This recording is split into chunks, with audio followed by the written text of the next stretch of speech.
אני חושבת שקשה לחשוב על אנשים שתרמו ותורמים תרומה יותר גדולה מדוד ויצטום לתרבות הישראלית ולתקשורת בישראל, ברוחב האופקים, בעומק ההשכלה, במקצועיות, ביסודיות ובנועם ההליכות שבהם הוא חולק איתנו כבר כמה עשורים את הידע והסקרנות שלו ברדיו ובעיקר בטלוויזיה.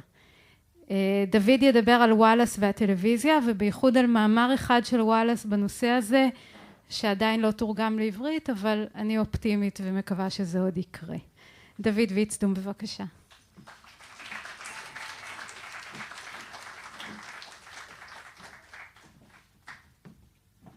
וואו, זה חושך.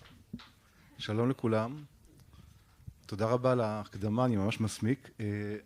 אני חשבתי לפני שאני אדבר, אני רציתי פשוט, מכיוון שאני בא מהטלוויזיה, רציתי מכיוון שהגעתי ממנה לכבודו של וואלאס, אולי תראו אותו. אז אולי אני אקרין, יש ביוטיוב כמה וכמה קטעים, מצאתי קטע שלדעתי הוא אולי הקטע המקסים מכולם, משום שהוא מראה את וואלאס לא רק ברעיונות המאוד רציניים שלו, כשהוא יושב ומתחבט ומסתכל במיוחד על עצמו פנימה, אלא גם הוא נמצא בחברה, דייזי סמית, ג'ונתן פרנזן ואחרים באיטליה ב-2006. אנחנו נראה רק קטע כדי שתראו את האיש עצמו, ואז אני אדבר על מה שבאתי לדבר.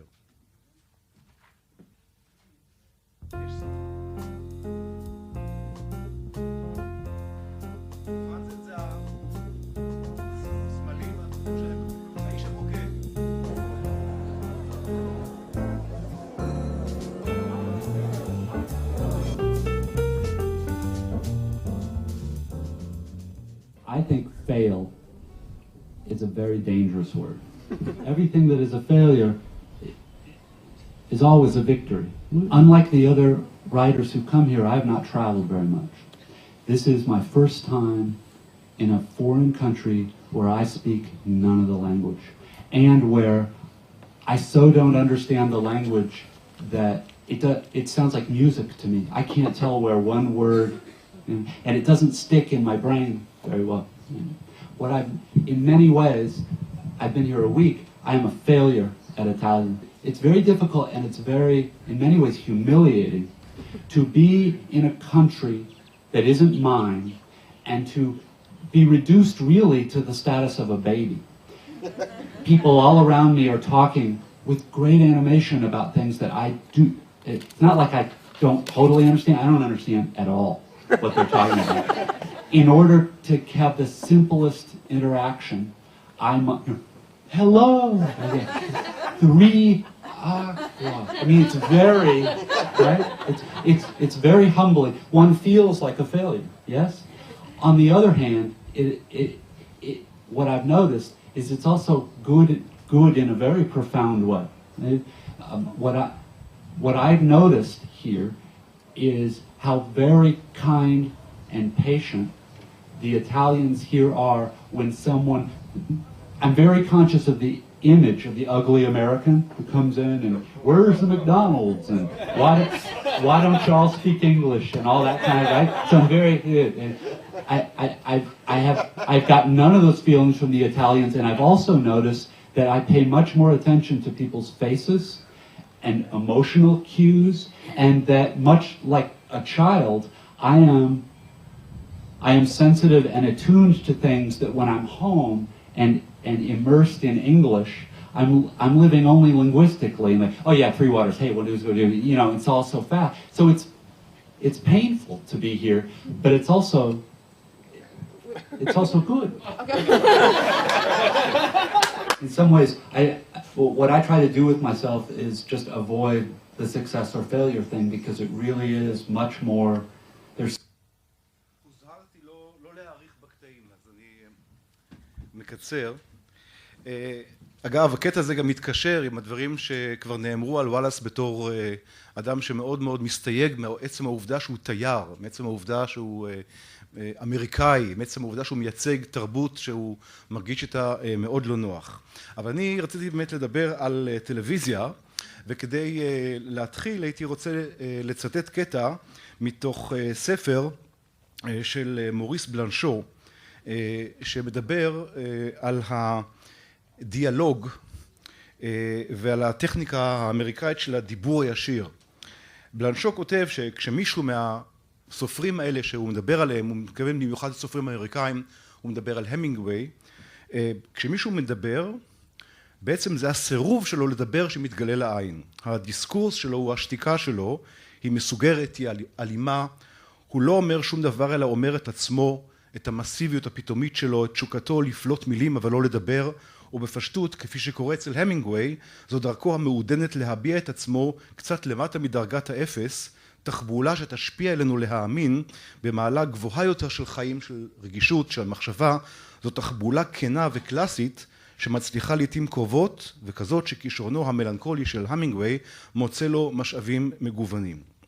וואלאס עושה במאמר הזה, המאמר שעוסק בטלוויזיה ואמריקן פיקשן, זה נקרא בלטינית בעצם בתרגום מאחד יוצא רבים, בתרגום חופשי, וזה משחק מילים על המוטו האמריקאי שנמצא בחותמת האמריקאית הרשמית של הנשיא ושל המדינה, הבחנה בין 3 או 4 דורות של סופרים אמריקאים. אלה שלפני עידן הטלוויזיה, אלה אחריהם שהטלוויזיה פלשה לעולם התרבותי שלהם, והצעירים יותר בני דורו של וואלאס שנולדו אל הטלוויזיה כחלק אינטגרלי מהעולם שלהם. בסיום הוא אפילו מביט קדימה לחלוצי הכתיבה של דור העתיד, אלה שהתגברו על אופני ההתמודדות עם הטלוויזיה שהוא דן בהם. את אופן הכתיבה של בני דורו ושל עצמו הוא קורא image fiction, כתיבה שהטלוויזיה הכריחה לדעתו את הספרות האמריקאית ליצור, וכך לשנות את פניה עם השינוי בעולם של התרבות. אבל מצד שני הוא קובע שהטלוויזיה מציבה בפני הספרות אתגר שלא היה עדיין כמותו. היכולת של הטלוויזיה להראות כביכול לכל אחד, לכל אדם, כל מקום וכל התרחשות בעולם, כל הזמן, בבית שלו פנימה, היא רק ההתחלה של אותו מהפך. וזאת משום שהעולם שמראה הטלוויזיה קודם כל הוא לא העולם האמיתי, שאותו בחנו הסופרים שלפני הטלוויזיה. הם היו, הסופרים שלפני כן היו מציצנים, אוגלס הוא קורא להם, שהביטו על העולם בעיניהם שלהם. והיום הטלוויזיה היא המראה לכל אדם, או בלשון של וואלאס, כל אדם בעצם, מה שנקרא כל אדם, בלשון של וואלאס באותה מסה, זה ג'ו בריף קייס, כך הוא קורא לו באנגלית. את העולם, אבל זה לא העולם כפי שהוא, אלא העולם כפי שהטלוויזיה מייצרת, או הטלוויזיה מפיקה אותו. ומעבר לכך, העולם כפי שג'ו, בעצם ג'ו בריף קייס היה רוצה לראות אותו. כלומר, הטלוויזיה אומרת לג'ו, שב בבית, צפה בטלוויזיה, רק כך תראה את העולם שאתה רוצה לראות. עולם יפה יותר, עשיר, מלא חוויות, שנפטרות בסיום התוכנית, או מחכות לך למחר, בשבוע הבא, תפורות לפי המידה שלך, הכל בשבילך, ג'ו, רק שב בבית ותסתכל וצפה בנו. אבל כמובן שזה לא מספיק, זה לא המציאות, ועם השינויים בערכים של החברה האמריקאית, יחד עם הביקורת הקטלנית על הטלוויזיה מצד מבקרים אינטלקטואליים ענינים בארצות הברית, שמצאו בה שטחיות ריקנית רדודה במקרה הטוב, והחריפים יותר שמצאו בה מסחריות מרושעת חסרת מעצורים, ממכרת וממארת. ההתפתחות הזאת איימה להביא לניכור בין הטלוויזיה לבין הצופים באמריקה, במיוחד כאשר גם צצו, כידוע, וזה גם הופיע בסיפורים של וואלאס, פרשיות שחיתות ואי שקיפות בתעשייה של הטלוויזיה עצמה. וכך אומר וואלאס, המציאה הטלוויזיה את המכשיר האולטימטיבי לפעילות שלה, גם בזמנים החדשים. ואותה פעילות שנועדה מטבעה למטרה אחת, לעשות רווחים באמצעות הגעה ליותר צופים, והספקה של יותר הנאה שלמה ככל האפשר, לכולם, תמיד וכל מצב. והמכשיר הזה הוא מכשיר האירוניה, המכשיר של הרפלקסיביות.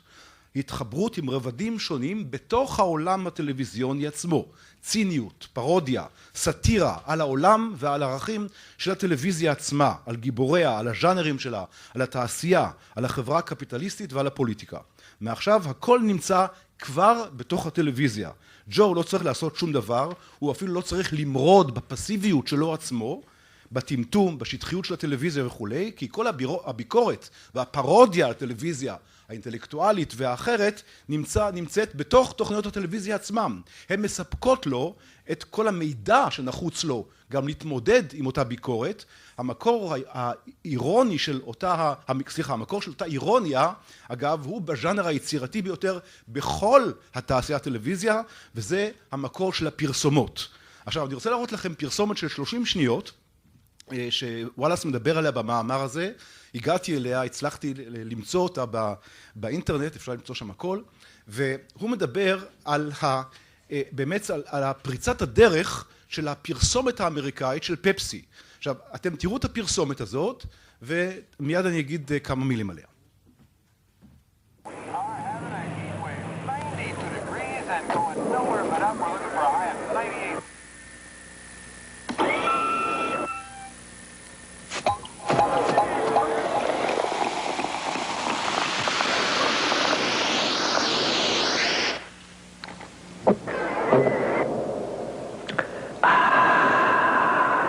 Okay, who's first? Pepsi, the choice of a new generation. אוקיי, וואלאס אומר, אני חושב שבצדק, שהפרסומת הזאת היא באמת הדוגמה אולטימטיבית לאופן שבו טלוויזיה צוחקת על הטלוויזיה. משום שכתוב, אנחנו רואים את הסיסמה הזאת, choice of a new generation, אנחנו רואים אנשים צעירים, אבל אנחנו לא רואים שום סימן וזכר ל-choice. אין כאן choice יותר מה שה-choice של הכלב של פבלוב, הוא אומר. אנחנו רואים את כולם כאחד, המון שמסתער על הוון הזה, כשהוא שומע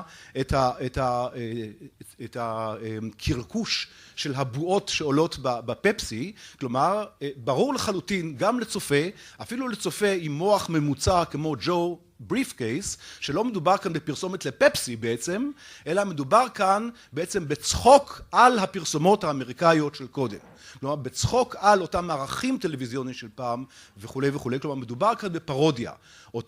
באותה תקופה גם היו פרסומות אחרות שוואלאס מדבר עליהן, אבל בעצם גם הוא לא רק מדובר בצחוק על הטלוויזיה והערכים של עצמה, אלא גם כשמדובר על מה שנקרא הערכים הקומונליים של הקולקטיב, לא מדובר כאן בפרסומת אל הקולקטיב, אלא מדובר כאן בפרודיה, בלעג לקולקטיב הפבלובי הזה, שרץ לעבר הוון שמשדר את הקולות של הפפסי. עכשיו, המושג הזה, האירוניה והציניות שוואלאס מציג לגבי החברה האמריקאית והטלוויזיה, מאוד דומה למושג של הציניות שפיתח פילוסוף גרמני קצת לפני כן בשם פטר סלוטרדייק בספר שלו שנקרא ביקורת התבונה הצינית. עכשיו הספר הזה התחיל כביקורת על השנות ה-60 והמרד הגרמני הסטודנטים של 68-69 והגדרתו של סלוטרדייק לאותה הציניות הוא מכנה את זה התבונה הצינית שהיא מצב תודעתי בעצם אוניברסלי של התרבות החדשה, חיים בתודעה כוזבת נאורה. מה זאת אומרת? אלה שנגועים בה, באותה תודעה, הם אנשים פסימיים, הם אנשים רפלקסיביים, הם נמצאים במעמדות המשכילים של החברה, הם מודעים היטב של החיים שלהם, אין תכלית של ממש, כמו שהוא כותב, הם חיים מיום ליום, מחופשה לחופשה, ממהדורת חדשות טלוויזיונית אחת למהדורה שאחריה, מאורגזמה לאורגזמה, הם מודעים היטב שהמוצר שמייצרים, כאן למשל תוכניות טלוויזיה, לפי המערכות הערכים של עצמם שהם התחנכו עליהם, זה זבל, הם מלאי בוז כלפי התעשייה, כלפי הסביבה וכלפי העולם, ובכל זאת הם ממשיכים לתפקד, הם נמצאים שם משום שזה שווה, זה נכון, זה משתלם, זה אופנתי, ואם הם לא יעשו את זה, אז כמובן שיבואו אחרים. עכשיו, בהערת אגב אני אזכיר שהציניות, האירוניה, הרפלקסיביות הזאת, שאני מדבר עליהם כאן, מאפיינות כמובן לא רק את הטלוויזיה האמריקאית, אלא גם את הטלוויזיה הישראלית. לאחר שגזלה מערוץ אחד כבר בשנות ה-80 את מושג הממלכתיות, הטלוויזיה המסחרית משתמשת בו בצורה מצוינת לצרכים המסחריים שלה, והיא פיתחה תורה מסודרת של ערכים שאפשר למצות אותם בשלוש אמרות מאוד ידועות שוודאי אתם מכירים אותן היטב. האמרה הקלאסית של הדור הראשון הייתה האמרה של אלכס גלעדי על הטלוויזיה שמיוצרת בתל אביב, אבל מיועדת למסעודה משדרות. זו הייתה הראשונה. הדור אחריו היה הדור של דן שילון, שכתב בספר שלו, שהוא עצמו כמובן שאיננו צופה בתוכניות מהסוג הזה שהוא מייצר אותן. והדור החדש, הדור השלישי, זה הדור של מנכ"ל קשת, אבי ניר, שמעלה אותנו לשלב הנוכחי, כשהוא מדבר על האח הגדול ברצינות אירונית, צינית לחלוטין, והוא קורא לאח הגדול, לתוכנית האח הגדול, בשם דוקו. עכשיו, אני מניח שהצדק איתו, שאכן דוקו זה זה הדוקו החדש של החברה הישראלית, ואני חושב שבאמת מדובר בדוקו, ווואלאס ודאי היה מסכים עם אבי ניר ועם התזה שלו. עכשיו, מעבר להבחנות הדקות הרבות במאמר של וואלאס, אני רוצה רק להגיע לעיקר אצלו, כפי שאני מבין אותו, ובאמת לא קל לחלץ רעיון אחד משלל הרעיונות שמופיעים אצלו, שיכולים לפרנס אגב ספר שלם. הרעיון שאני אצטט חוזר למשפט של בלנשו שהבאתי קודם, אבל מתכתב גם עם התזה של השליטה המוחלטת של הציניות בטלוויזיה, וגם עם הספר החדש שלכם, איך זה הדבר הכיפי, בדיוק, הכיפי וכולי וכולי, אבל הספר הזה, שאתם, אם לא קראתם אותו, אני מקנא בכם כי מזומנת לכם חוויה יוצאת דופן, הספר הזה הוא דיאלוג. גם הספר הזה הוא דיאלוג. הוא דיאלוג שנערך בין וואלאס, או בין האדם שוואלאס יוצר כאני של הסופר או של המספר או של העיתונאי שנמצא שם באונייה. אני לא בטוח שאני מסכים לכך שזה אותו אדם עצמו, כן, באמת זה נמצא בסימן שאלה, ומה שוואלאס אומר, שהיא התזה המרכזית שלו, אומר ככה: I want to convince you that irony, poker face silence and fear of ridicule are distinctive of those features of contemporary US culture of which cutting-edge fiction is a part, that enjoy any significant relation to the television whose weird, pretty hand has my generation by the throat. I'm going to argue that irony and ridicule are entertaining and effective, and that at the same time they are agent of a great despair and stasis in US culture, and that for aspiring fictionists they pose terrifically vexing problems. My two big premises are that on the one hand a certain subgenre of pop-conscious postmodern fiction written mostly by young American has lately arisen and made a real attempt to transfigure the world of and for appearance, mass appeal, and television, and that on the other hand, televisual culture has somehow evolved to a point where it seems invulnerable to any such transfiguring assault. Television, in other words, has become able to capture and neutralize any attempt to change or even protest the attitudes of passive unease and cynicism TV requires of audience in order to be commercially and psychologically viable at doses of several hours per day. עכשיו, כאן וואלאס מבהיר את העמדה שלו לא רק כמבקר תרבות או כחוקר מדיה, אלא כסופר, נציג דור של סופרים ואפילו כמורליסט. התרבות האמריקאית חולה, כך הוא קובע, אבל לא באשמת הטלוויזיה, כמכשיר או כאחר דמוני, כפי שקבעו הסופרים שלפניו, אלא בשל כישלונה של התרבות האמריקאית ליצור ערכים, ליצור תובנות, ליצור מצפן ועוגן, שיציעו אלטרנטיבות אנושיות, אמיתיות, לתרבות הטלוויזואלית הקיימת, שמייצרת יותר ויותר תוצרים שמביטים על עצמם, שמתכתבים עם עצמם, בסופו של דבר שותקים, כלומר נכנסים לשתיקה, מול הייאוש שמציץ מהסדקים שבאותה תרבות. אחד הניסיונות המעניינים ביותר בלוחמה, באותו מצב אירוני תמידי, שהוא לדברי וואלאס מצב מעיק של רודנות האירוניה, הוא השימוש בטכניקות של הזרה, מורכבות שהוא שואב משקלובסקי, ומשתמש בהם גם בטקסטים הספרותיים שלו, הוא מרכיב מחדש באורח וירטואוזי את מה שאיננו תחו מלראות בספר החדש, למשל, את חוויות השייט על הערים הקריביים, ומאחורי כל החוויות האלו הוא מנהל איתנו אחד על אחד דיאלוג עצוב, דיאלוג מיואש מהסוג הזה שמגדיר בלנשו, שאפשר אולי למצוא דומים לו לפני עידן הטלוויזיה אצל המינגווי, נגיד בספר וזרח השמש, או אצל סלינג'ר בפאני וזוי, או התפסן ורבים אחרים, חלקם אגב מצוטט באריכות אצל וואלאס. ולכן התמונה שנשארת איתי מהספר החדש הזה, מהספר השייט הזה, המצחיק, המהנה, המטלטל, היא דמותו של אותו נער בן 16 שקופץ ממרומי האונייה אל האוקיינוס בעקבות אהבה נכזבת. וואלאס מודה בתחילת הדברים שבשייט הזה יש משהו עצוב ללא נשוא. בלילה הוא מרגיש ייאוש, כמיהה מוזרה למוות שמשולבת בתחושה מרסקת של קטנותי ואפסותי המתגלמת בפחד מפני המוות. כמיהה למוות ופחד מהמוות. לאחר שקראנו את הסיפור אודות הקפיצה בתחילת הספר, ולמרות שאחר כך למדנו להכיר כל בורג וזיז באונייה וכל ניד וניע של נוהגי ומוצאות הנושאים שלה והצוות, למרות ההרפתקות המשעשעות והנפתלות באונייה ומסביבה, למרות הכל מקבל את התמונה של ההתאבדות, עומק המודגש כמובן גם בשל הנבואיות שבאה באשר לטרגדיה של סופו של וואלאס עצמו. לכן כאן גם, כמו בספר הקודם שיצא בעברית סוף סוף, ילדה עם שיער מוזר, יש גם הוכחה ניצחת שספרות, מסות אקדמיות וכתבות עיתונאיות גם יחד אינם בהכרח ז'אנרים נפרדים, אלא מכחולים שונים או כלי נגינה שונים בידיו של אותו אומן יוצר. תודה רבה.